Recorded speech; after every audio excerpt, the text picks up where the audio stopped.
مرد عورتوں پر حاکم ہیں اس لیے کہ اللہ نے بعض کو بعض سے افضل بنایا ہے، اور اس لیے بھی کہ مرد اپنا مال خرچ کرتے ہیں۔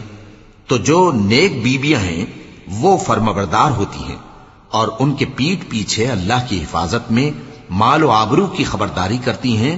اور جن عورتوں کی نسبت تمہیں معلوم ہو کہ سرکشی اور بدخوئی کرنے لگی ہیں تو پہلے ان کو زبانی سمجھاؤ، اگر نہ سمجھیں تو پھر ان کے ساتھ سونا ترک کر دو۔ اگر اس پر بھی باز نہ آئیں تو زد و کوب کرو، پھر اگر تمہارا کہنا مان لیں تو پھر ان کو ایذا دینے کا کوئی بہانہ مت ڈھونڈو، بے شک اللہ بہت اونچا ہے، بڑا ہے۔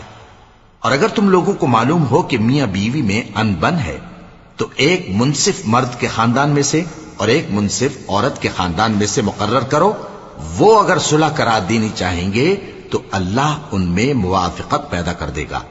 کچھ شک نہیں کہ اللہ سب کچھ جانتا ہے، سب باتوں سے خبردار ہے۔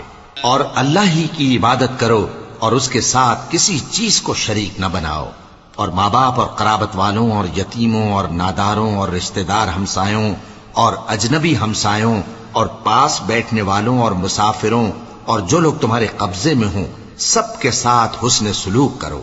بے شک اللہ تکبر کرنے والے، بڑائی مارنے والے کو دوست نہیں رکھتا۔